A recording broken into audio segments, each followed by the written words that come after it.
are your crystals?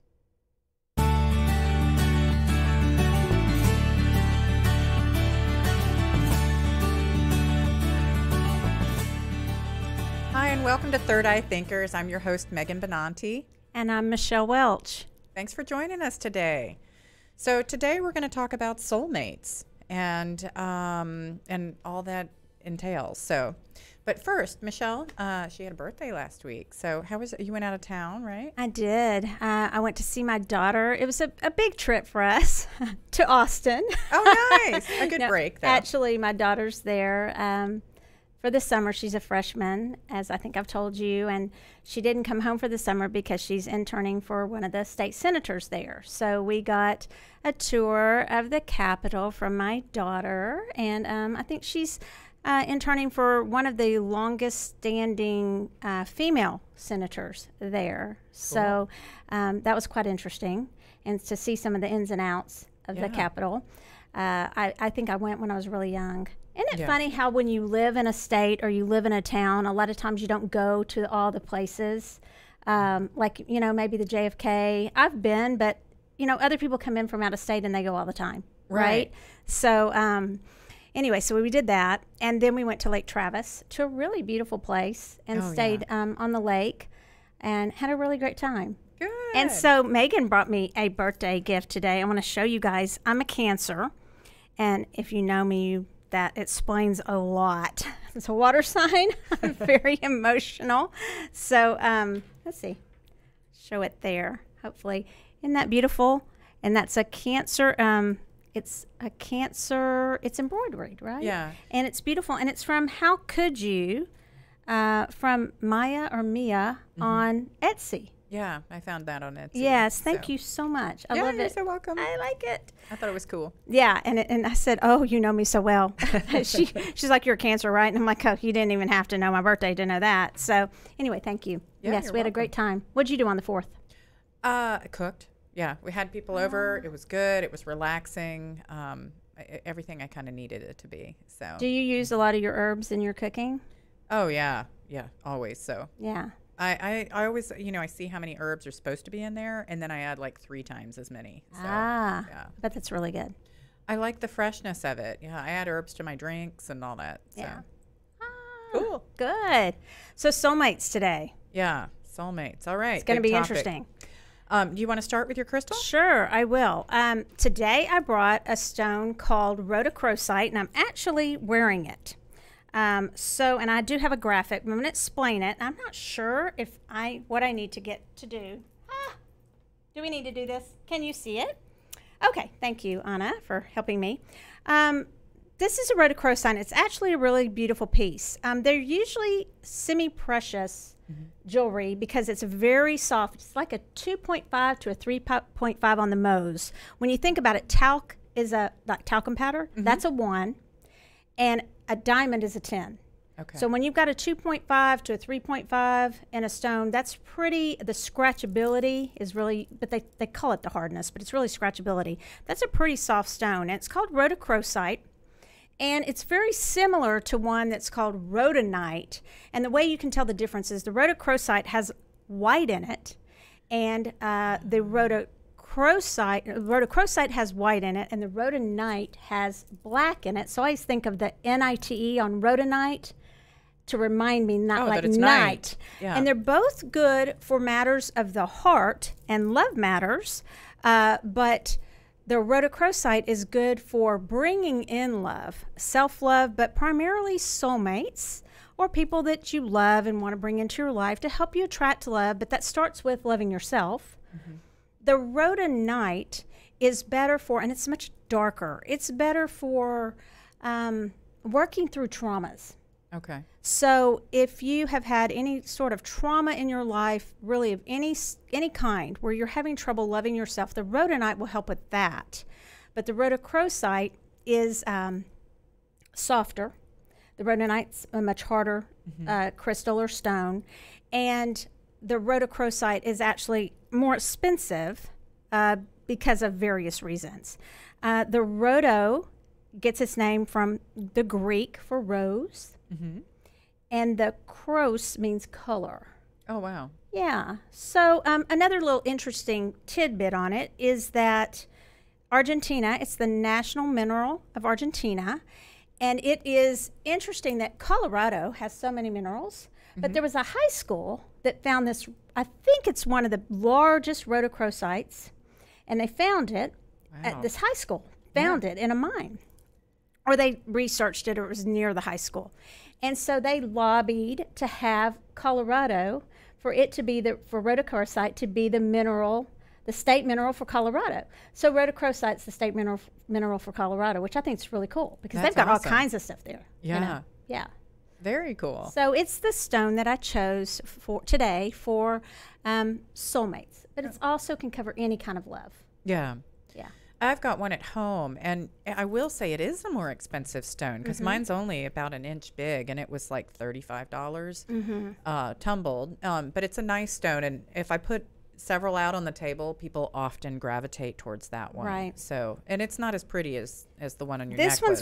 This one's very nice, and it's a little bit pricey. We have it at Soultopia, but it's well worth it. I like how it's set sideways like It's this. gorgeous. Yeah.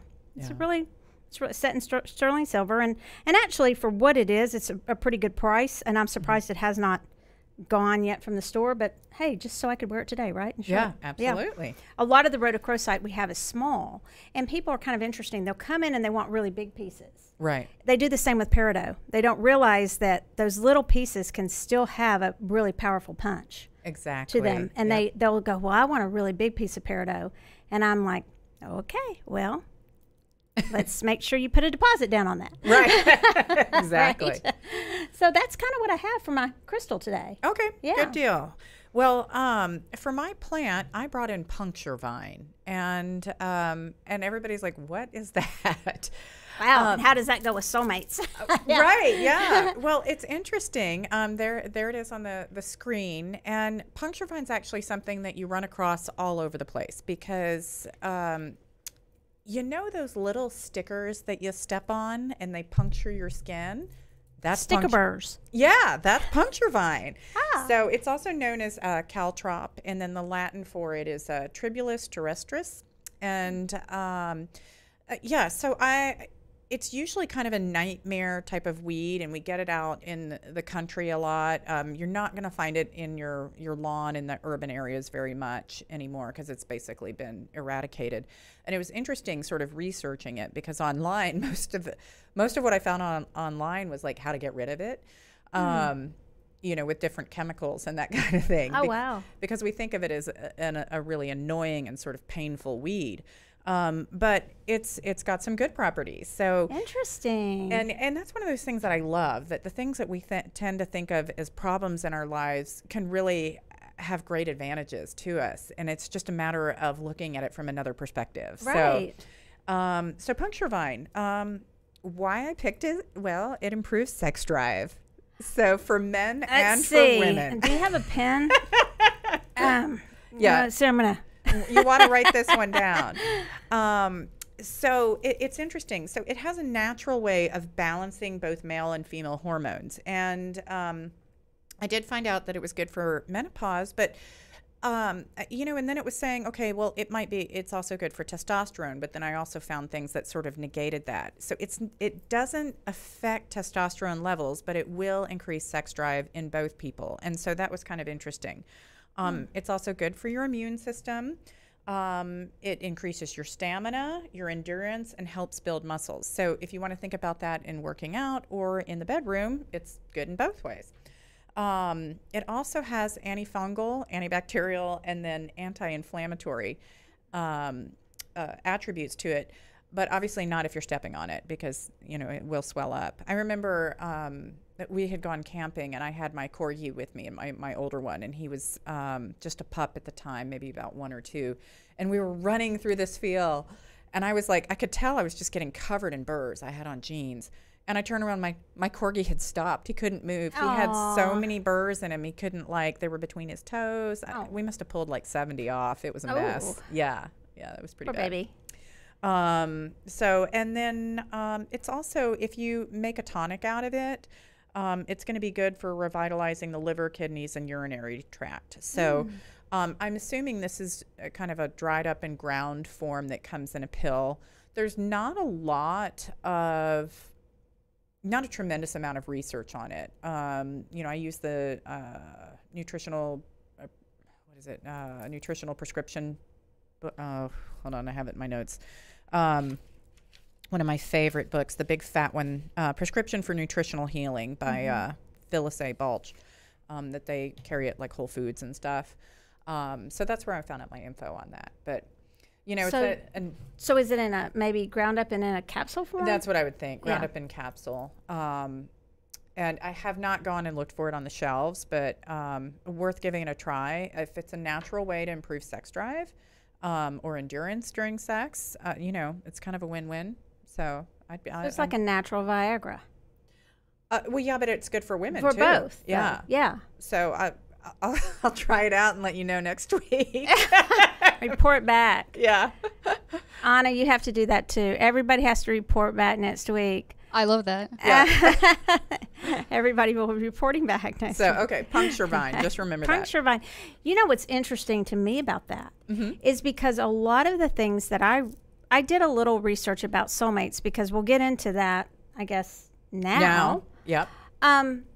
Some people believe about soulmates, and sometimes I think this might be twin flames, and people will interchange what they believe about this.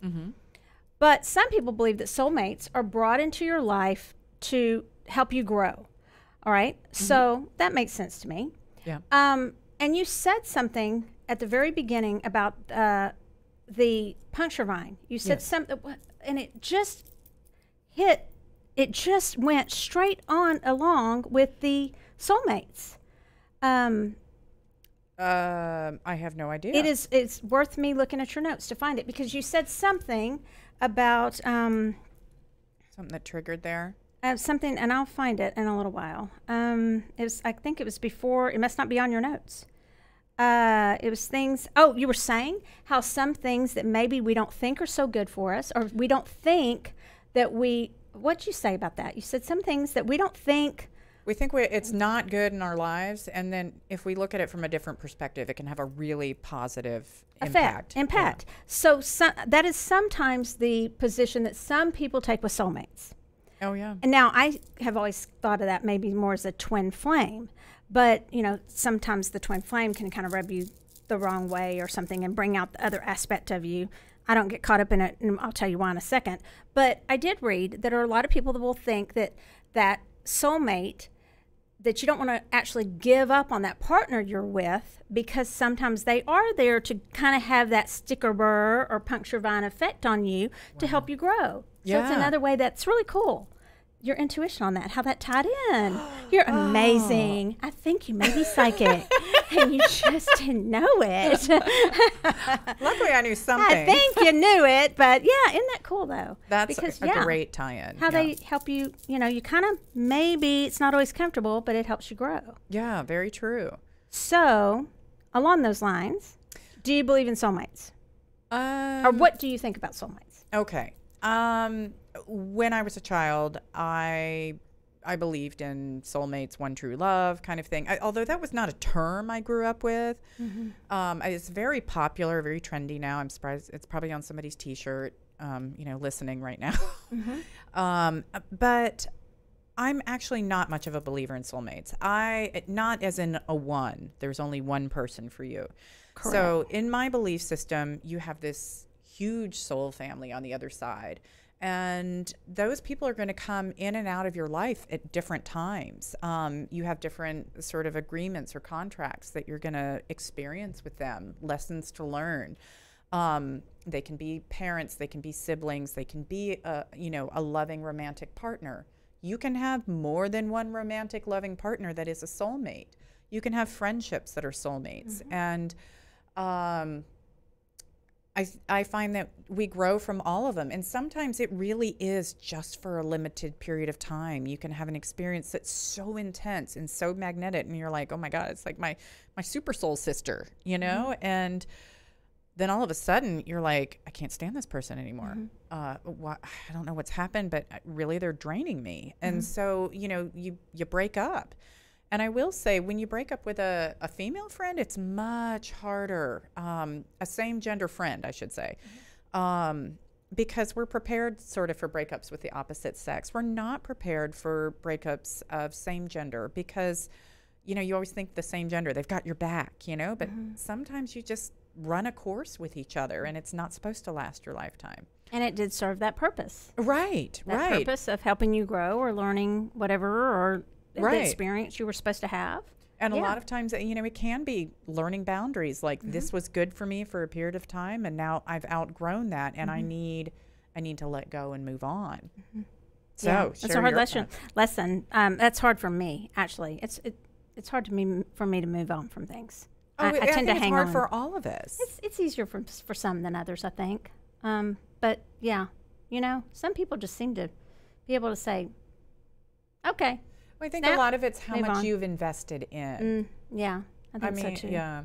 I pulled, according to a Marist, or Marist, it's M-A-R-I-S-T poll, and I pulled it from that website, I believe, and you can Google that. It says 73% of Americans believe in soulmates. More men than women believe that they are destined to find their one true soulmate. That surprised me, but it's only by a slight percentage. Males 74%, females 71%. Okay. So just a slight percentage of males believe it more than females. 79% of people younger than 45 believe in soulmates, while only 69% of those over 45 believe in soulmates. Now I found, and I wrote this, that the irony is that people who believe in soulmates are quicker to bail. As I read, I just started to notice this, and I asked myself why. And it seems as though they're constantly asking themselves, you know, is this my person? Is this the one? If they believe in the one, which, by the way, I agree with everything you said. Okay. Okay. Yeah. Is this my person? Can I do better? Is this the best I can do? Is this it? Is this my soulmate? Is this the one? And I tend to think that we do ourselves, and I do also think that some of that belief system comes from Edgar Cayce on reincarnation. Many of his notes will talk about the soulmates, and I'm not sure if he believed in more than one or not. I don't follow him that closely because there's a lot of stuff with him I don't particularly, I'm going to probably offend some people, but I don't resonate with a lot of the things he says. But a lot of people repeat many things he says. I do with some of the things, and some of the things I don't. But he did a lot of past life regression and things like that. And so we'd look into reincarnation. But he perpetuated much of this about the soulmates. Right. And I do believe sometimes we are doing some people a disservice in having them just wait around for their soulmates, and especially perhaps readers. When readers are, and if, you know, I can't question what other readers do, and I'm not going to do that. It's not for me to say they are right or wrong what they're receiving.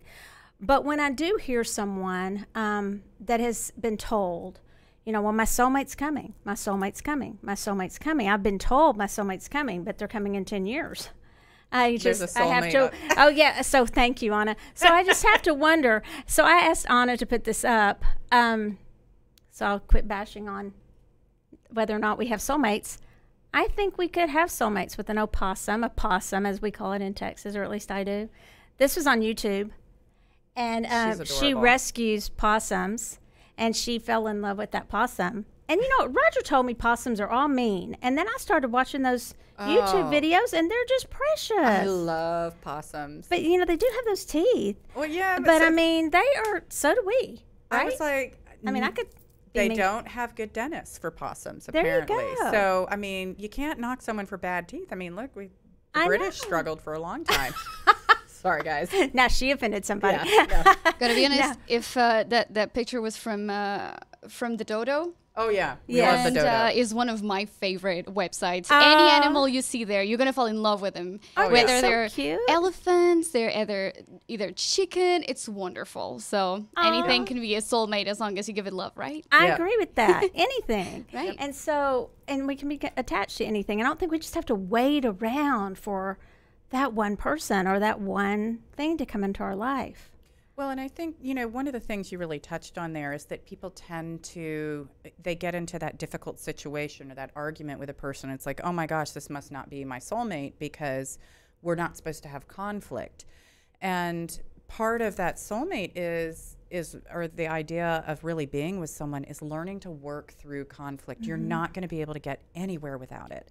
Right. And, you know, I've been with my husband for, I don't know, almost 21 years now. I mean, married like 18 and a half. Congratulations. Or something. Thank you. Yes. Thank you. Yeah, we still like each other a lot. I mean, we really adore each other.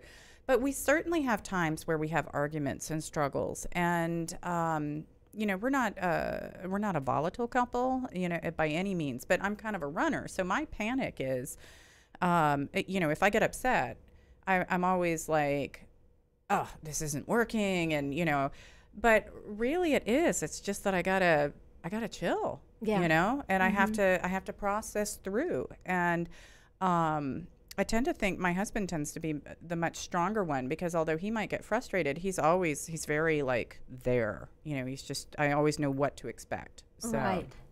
You seem that way too, though. Yeah. I You're mean, very even. Yeah. You're very grounded, Megan. Well, thank you.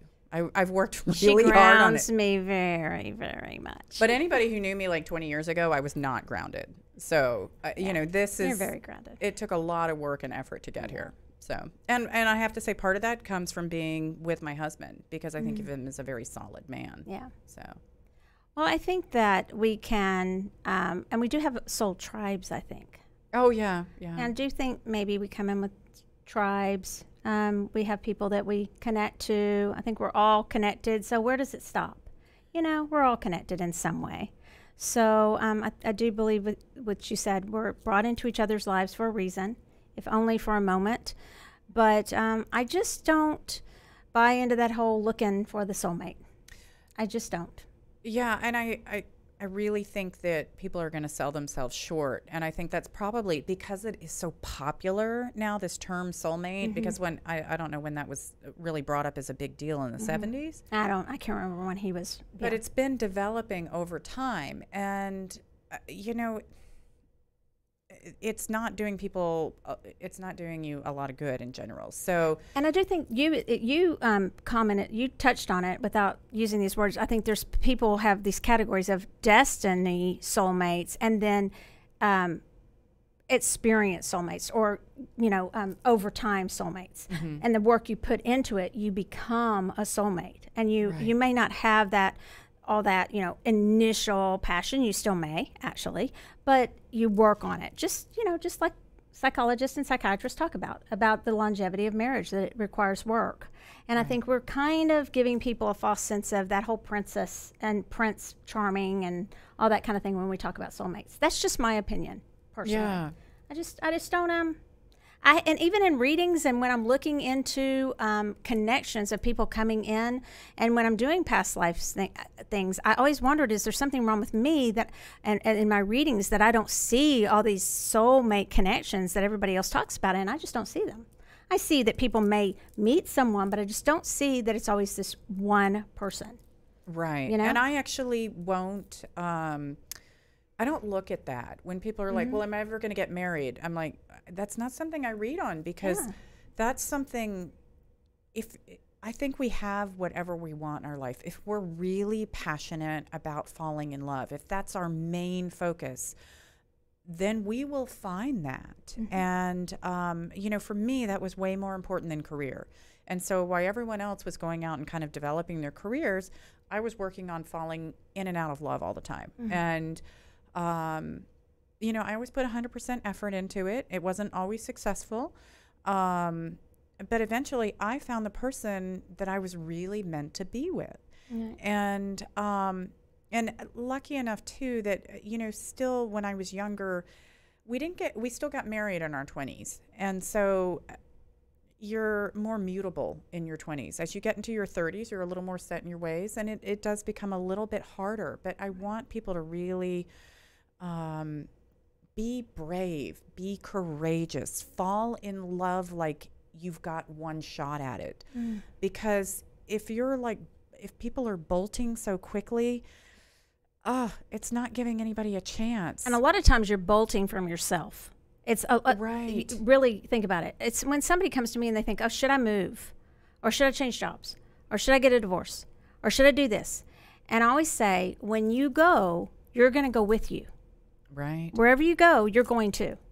So really always look into that first, because wherever you move, guess what? You're going to. Wherever you go when you leave that marriage, guess who's going? You. So you might want to really look into that. We have some people who want readings today. Okay, and so good. we're going to do a little something different today, a little something fun. Let's start with Jennifer, and she does not have a specific question today. Is that okay? Okay, yeah, let's do Okay. a general read for her. And then if we run out of questions too, I also brought some charms in, and we can do some general reads for anybody listening and how that would be effective. So let us see what we've got for Jennifer. Sorry about the shuffling, guys. So this deck, forgive me, I don't remember the name of it off the top of my head. It is by Corinne Kenner. And I think I bought this at one of the reader studios one year because I was looking at the book the other day and I was like, oh, she signed it. Yay. So I had all this kind of interesting things going on. All right. So why don't you draw the cards? Okay. So how many am I drawing? Just draw 3. Okay. 3 is our magic number. So I'm just going to fan it a little bit. Do we have room to fan? Yeah. Okay. And I love that Michelle fans. So we have different styles of reading, but I think there's no right or wrong way. They've all got, the same good information. And that's kind of why I handed it to you, because I wouldn't have been able to fan that pretty. Okay, so let's see what we've got. So we've got 6 of Wands in reverse. We have a Knight of Pentacles, and we have 10 of Cups in reverse. All right, Michelle, do you want to start? Okay. Are we doing the charms or are we not doing the charms? I was going to do the charms if we didn't have a specific question from a client. Okay. From someone specific. Gotcha. Oh, okay. Gotcha. I'm sorry. No worries. Okay. Do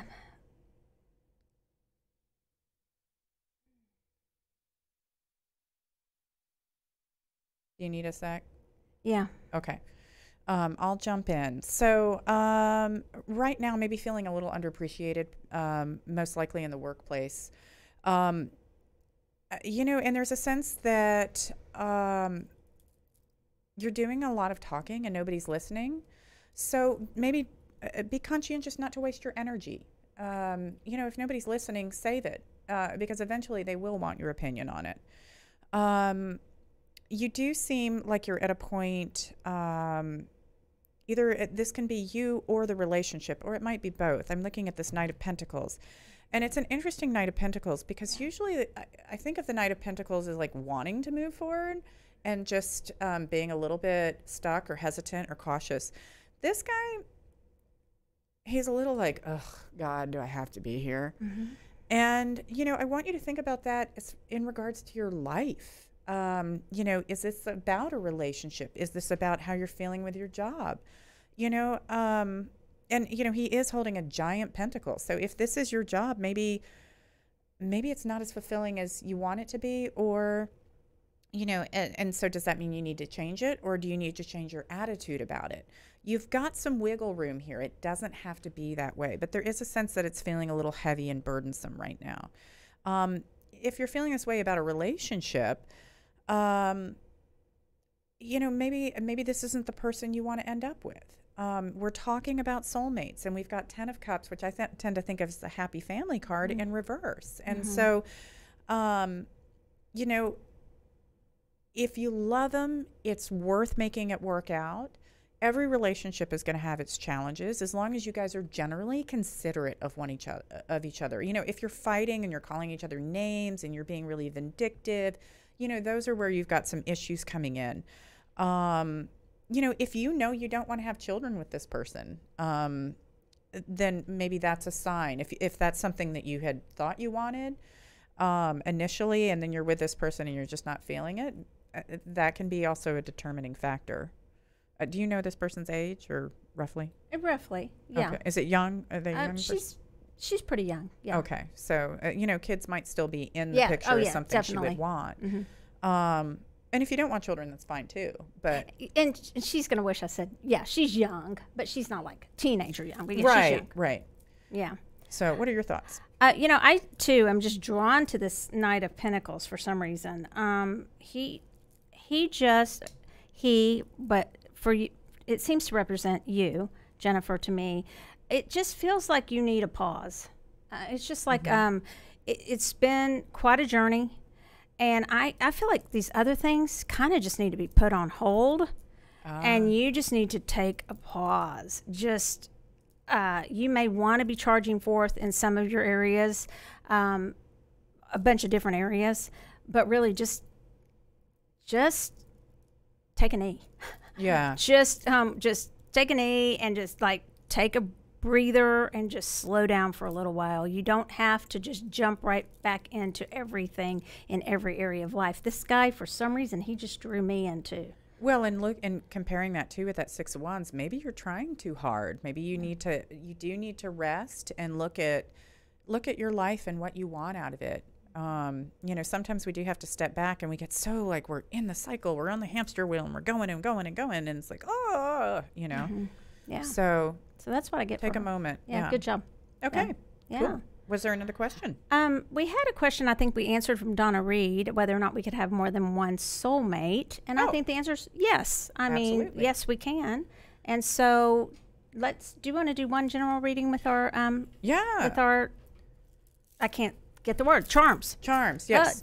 So and I don't think we have time, actually. Oh, we're out of time. She is wrapping us up. All right. So I apologize. We will, you know what, let's try and start really quickly with that next time. With the charms, that'll be fun. Because those are really fun. We think that you guys will like that. And so until next time, listen to us. If you missed us this time, listen to us on all of our social media.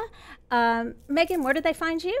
On Facebook. I'm still on Soultopia. And on TarotDallas.com. Yep.